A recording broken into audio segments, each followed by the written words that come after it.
atau informasi untuk teman-teman semuanya, yaitu bagaimana caranya untuk menggemukkan saldo rekening teman-teman. Nah, kira-kira teman-teman yang di sini ada yang alergi sama uang, coba bisa diangkat tangannya? Tidak.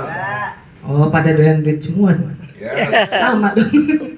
Nah, mungkin yang di Zoom, saya belum menyapa yang ada di Zoom. Terima kasih. Oke, jadi sebenarnya kalau saya mau cerita sedikit ya dari pengalaman kenapa saya bisa bertahan sampai 13 tahun untuk menjalankan bisnis Enagic. Ini sebenarnya di awal memang saya mencoba untuk mengosongkan diri saya dulu.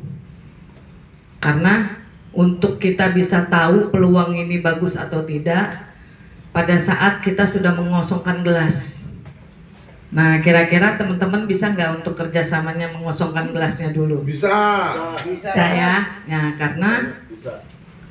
waktu itu Desember 2011, Mas Joko itu orang yang duduk di belakang itu, dia juga ngasih tahu informasi ini di saat memang kondisi saya waktu itu benar-benar nggak punya duit, karena usahanya semuanya alhamdulillah tutup alias bangkrut gitu. Jadi pada saat saya memberikan peluang ini memang dalam kondisi saya sudah memasrahkan diri gitu. Jadi saya menjadi pendengar yang baik supaya saya bisa menangkap ini peluang menjadi solusi buat saya atau tidak. Nah, jadi 2025 ini saya dikasih satu ilmu sama Mas Joko yang menurut saya ini memang ilmu luar biasa banget ya, karena semua orang termasuk saya itu memang butuh yang namanya sistem keuangan keluarga. Nah, kira-kira teman-teman yang ada di sini masih butuh nggak bagaimana caranya punya sistem keuangan keluarga? Betul. Butuh banget. Butuh ya. Oke, berarti visi kita sama nih. Sebelum saya memulai dengan materi, ya saya minta sama teman-teman untuk diketahui dulu, karena saya juga dikasih tahu sama manajemen bahwa sistem bisnis Enagic ini bukan sistem cepat kaya, tapi sistem jangka panjang untuk teman-teman yang mau dapetin yang namanya perubahan hidup. Tapi ada syaratnya, karena apapun usahanya itu syaratnya harus tetap yang namanya punya kemauan. Setuju nggak? Setuju. Nah, punya kemauan, serius, fokus, komitmen, konsisten, dan mau bekerja keras. Karena apapun usahanya itu pasti ada yang namanya effort untuk kita terus punya satu keyakinan. Karena saya bukan pewaris ya, saya ini perintis. Jadi saya sadar bahwa seorang perintis itu tidak butuh pendapat dari orang lain. Tapi saya melakukan ini, punya keputusan di awal itu karena intuisi saya. Karena saya yakin ini adalah jalan untuk saya bisa dapetin yang namanya perubahan hidup. Karena kalau ada pertanyaan untuk teman-teman semuanya, kalau misalnya teman-teman punya peluang dan kesempatan bisa dapetin yang namanya 100 juta sebulan, mau nggak? Mau. Mau kan? Berarti sama sama saya. Mau dong. Karena yang namanya peluang untuk kita dapetin kebahagiaan dalam hidup ya, kesejahteraan, itu memang tidak semuanya mau. Karena apa? Kembali lagi ke masing-masing, bagaimana cara menyikapinya. Karena pada dasarnya semua perusahaan apapun itu pasti punya yang namanya standard operating procedure. Yes. Ya, SOP. Karena buat perusahaan dia memang mencari orang-orang yang qualified, orang-orang yang benar-benar serius, nggak ada yang setengah-setengah. Karena pada saat kita tidak serius, hasilnya juga tidak baik gitu. Karena semuanya memang harus mengikuti aturan main yang memang sudah ditentukan sama perusahaan tersebut. Nah, termasuk juga dengan perusahaan Enagic. Karena yang perusahaan Enagic tawarkan ini adalah menawarkan sistem. Jadi Enagic ini menawarkan sistem yang namanya Egg Point System. Egg Point System ini sebelum kita bergabung dengan perusahaan Enagic, sistem ini sudah berjalan tahun ini 51 tahun. Karena apa? Karena perusahaan Enagic punya kantor punya 43 kantor cabang di 26 negara. Kira-kira menurut teman-teman, kalau ada perusahaan udah melewati 5 dekade lebih 50 tahun dan punya kantor di 26 negara, ini perusahaan secara integritas bagus nggak? Bagus. Bagus banget. Perusahaan besar nggak? Banget. Nah, makanya perusahaan Enagic ini menawarkan sistem, tapi untuk dia bisa punya kantor di setiap negara, itu harus ada bentuk syaratnya berupa produk. Nah, produk yang dibuat sama perusahaan Enagic ini hanya sebagai syarat untuk bisa mendapatkan legalitas atau izin dari setiap institusi negara. Karena kalau misalnya contoh nih, saya memang mungkin saya tidak terlibat langsung untuk mengurusi izin kantor Enagic waktu di awal ya. Tapi Mas Joko, saya ngelihat Mas Joko yang terlibat langsung bagaimana Enagic bisa dapat izin di Jakarta, di Indonesia. Nah, karena setiap negara itu punya wewenang untuk ngecek dulu nih, ini perusahaan Enagic dari mana, CEO-nya siapa, uangnya dari mana nih secara dana, terus apa yang mau dia jual di negara kita gitu, di Indonesia. Nah, makanya Enagic bentuk syarat produknya berupa teknologi untuk pencegahan penyakit degeneratif, penyakit orang dewasa. Nah, makanya waktu itu Deperindak mengizinkan perusahaan Enagic ini untuk bisa buka kantor di Jakarta. Kira-kira kalau ada perusahaan dari Jepang, dia buka kantor di daerah elit di Jakarta, khususnya di Sudirman, kira-kira ini perusahaan seperti apa? Bapak Ibu bisa menilai masing-masing sendiri. Karena apa? Yang ditawarkan ini sebenarnya adalah sistemnya, tapi karena teknologinya begitu canggih, makanya Enagic bisa diterima sama Deperindak. Nah, karena kembali lagi, kalau kita lihat perusahaan Enagic kan perusahaan internasional ya. Begitu juga sama restoran cepat saji kayak KFC sama McDonald. Nah, kenapa perusahaan ini KFC dan McDonald bisa berkembang secara pesat di seluruh dunia loh? Begitu juga dengan perusahaan Enagic. Dia bisa punya kantor di beberapa negara, apalagi di 26 negara. Nah, berarti Enagic ini sama halnya seperti KFC dan McDonald. Karena apa? KFC dan McDonald dia perusahaan yang punya kekuatan sistem, SOP-nya jelas, makanya berkembangnya lebih luas, lebih besar. Yes. Karena apa? Coba di sini siapa yang belum pernah makan KFC sama McDonald? Oji. Ya. KFC atau McDonald yang ada di Indonesia pasti sama yang ada di Malaysia. Benar nggak? Betul. Karena apa? SOP-nya jelas. Rasanya juga sama. Kayak di Jakarta sama di Cirebon. Bener Mas Oji? Betul. Nah, karena apa? Kekuatan sistem ini yang akhirnya semuanya mengikuti SOP. Yes. Begitu juga dengan apa? Perusahaan lokal kayak Indomaret, Alfamart yang sudah merajalela sampai ke pelosok-pelosok. Benar nggak? Sampai ke daerah-daerah kota-kota kecil. Ya. Karena dengan kekuatan sistem ini yang SOP-nya benar-benar kuat, dan mereka ya siapa yang mau bergabung itu mengikuti semuanya gitu, sesuai SOP.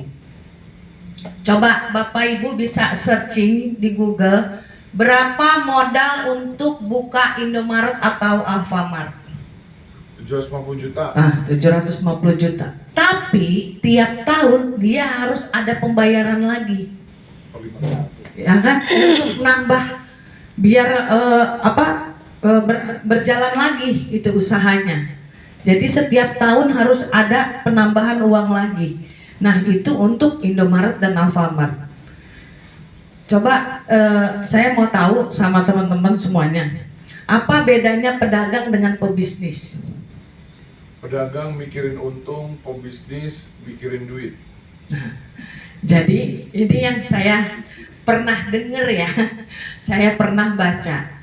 Bedanya pedagang sama pebisnis, kalau pedagang itu cari untung, ya kan? Contoh kayak jual kelapa muda, dia pasti dimahalin sedikit karena mau buat ngambil untung. Itu namanya cari untung, istilahnya cari untung cepat. Nah, kalau pedagang selain cari untung cepat, dia pun juga apa? Kejar untung harian. Jadi setiap hari, contoh nih, karena saya dulu juga pernah ngalamin jadi pedagang. Saya pernah buka usaha jilbab kayak gitu ya. Kalau ini udah laku, udah selesai, saya jualan yang lain lagi gitu. Jadi kalau pedagang itu gimana caranya ada barang yang nguntungin pedagang. Walaupun untungnya kecil, tapi harian dia dapat. Nah, bedanya sama pebisnis, pebisnis itu membangun sistem. Karena yang dibangun adalah infrastrukturnya, bangun brandnya, bangun hubungan dengan pelanggan atau mitra kerjanya untuk kerjasama, dan membangun yang namanya sistem keuangan supaya gimana caranya sistem keuangannya ini bisa continue atau berkelanjutan gitu. Nah, itu namanya pebisnis. Karena apa? Yang ditawarkan sama Mr. Hironari Oshiro dan Mrs. Yeiko Oshiro ini adalah sistem yang dimana sistemnya sudah dibangun selama 50 tahun sama Enaji, sama Mr. Oshiro. Karena Mr. Oshiro selama 50 tahun ini dari awal dia membangun infrastrukturnya, ya. Karena Enaji berdiri tahun 74. Punya 43 kantor cabang di 26 negara. Nah, kalau kita seperti Mr. Oshiro untuk membangun sebuah bisnis ya, pasti yang diutamakan adalah berapa modal yang harus kita istilahnya keluarkan gitu. Karena di awal kalau mau menciptakan satu produk pasti harus membangun yang namanya pabrik. Dari pabrik ini terciptalah sebuah produk. Nah, dari situ bagaimana cara pendistribusian produk tersebut? Berapa biaya produksinya? Berapa izinnya? Di mana gudangnya? Harus siap dengan bayar pajak. Nah, si produk ini gimana sertifikasi dan penghargaannya supaya produknya lebih berkualitas? Terus kantornya seperti teman-teman sekarang ada di kantor di Zona Topaz Tower lantai 6 di Sudirman. Dan berikutnya ada 26 kantor lagi, ada di Amerika, ada di Eropa, ada di Australia, dan di Asia. Nah, itu yang harus dipikirkan sama Mr. Oshiro. Belum karyawannya. Oshiro yang gaji karyawan di 26 negara. Terus konsultannya dan gimana sistemnya. Nah, sistemnya ini pun sudah dipatenkan sama Enaji. Jadi tidak ada perusahaan lain yang bisa plagiat atau jiplak sistem ini untuk dipakai di perusahaannya. Kalau ketahuan bisa dituntut secara hukum. Nah, secara produk Ini ada ISO 1345.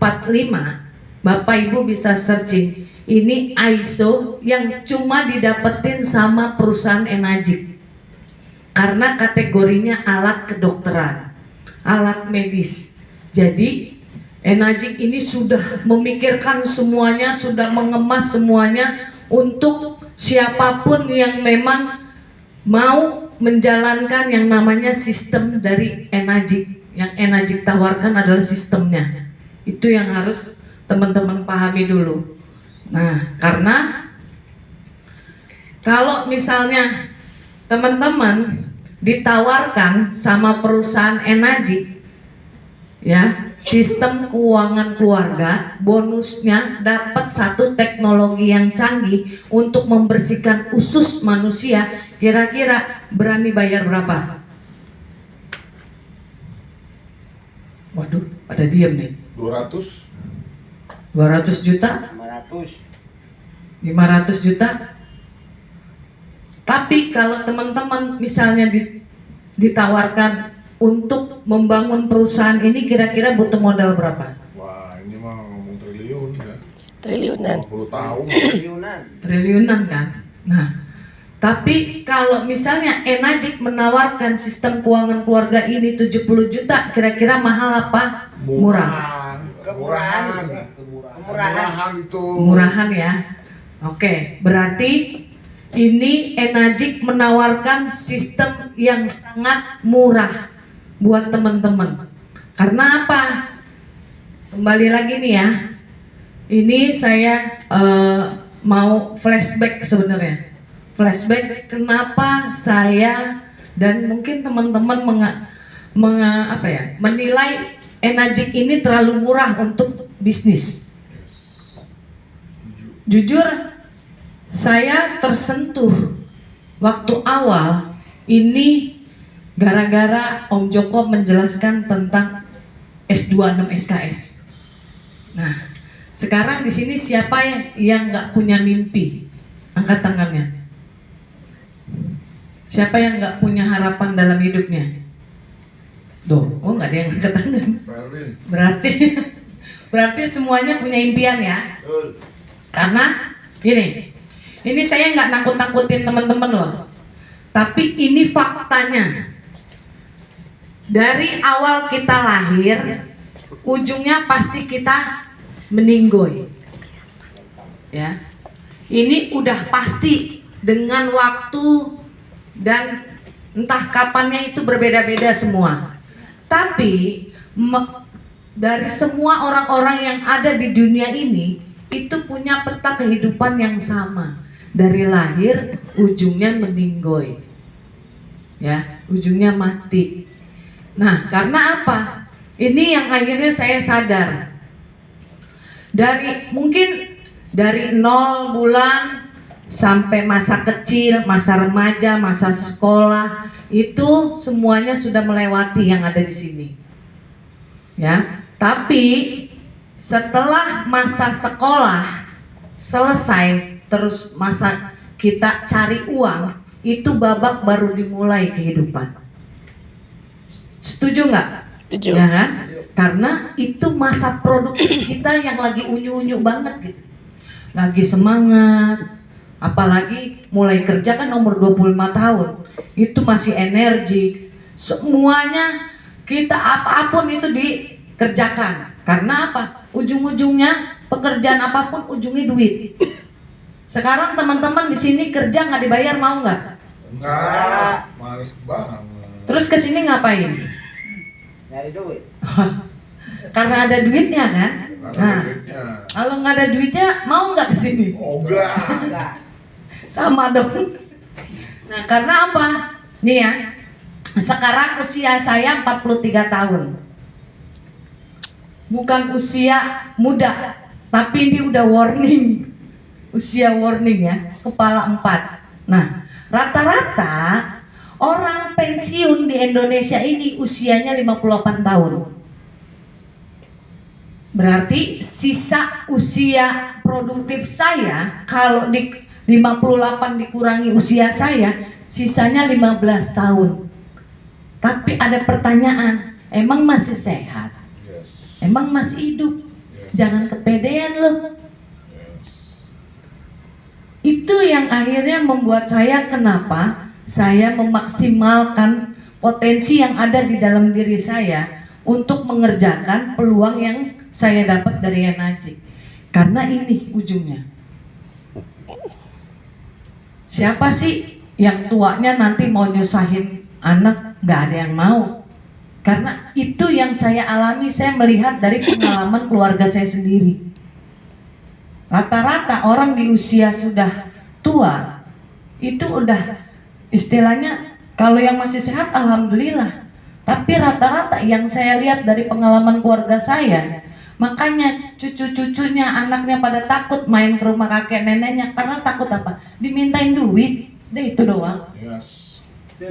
Nah itu yang akhirnya kenapa saya harus kerjakan ini dengan serius. Karena pengalaman yang sudah saya lihat. Dari apa? Pengalaman orang tua saya sendiri menjalankan yang namanya rutinitas hidup. Dari mulai awal kerja nih umur 25 tahun, gajinya UMR bisa 5 juta, bisa 4,5 juta, ya kan? UMR berapa Jakarta? 4,9. Terus bertambah usia, karirnya naik, pengalamannya nambah, sampai akhirnya di titik usia 55 tahun pensiun atau 58 tahun. Kalau dilihat secara grafik ini naik. Tapi pada saat pensiun, income-nya juga pensiun. Nah itu yang dialami sama siapa? Almarhum bapak saya pensiunan BUMN.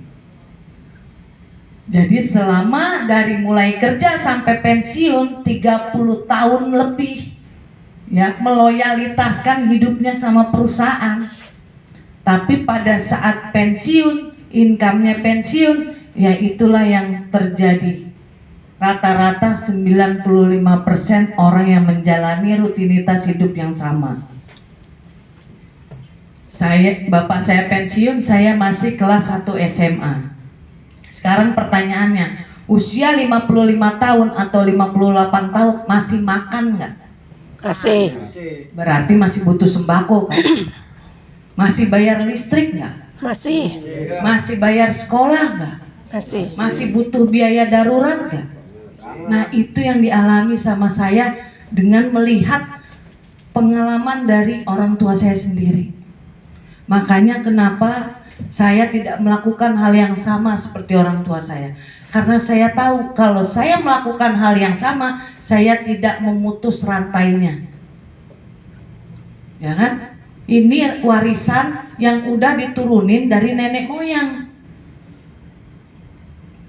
Dari kakek saya turun ke bapak saya, ya saya nggak mau turun ke saya lah. Makanya saya harus memutus rantai ini. Dengan apa? Saya melakukan sesuatu hal yang beda, yang orang-orang 95% nggak mau lakukan. Cuma orang-orang 5% yang mau melakukan itu. Karena orang-orang minoritas 5% itu pasti melakukan hal yang beda, yang kadang di luar nalar orang-orang 95%.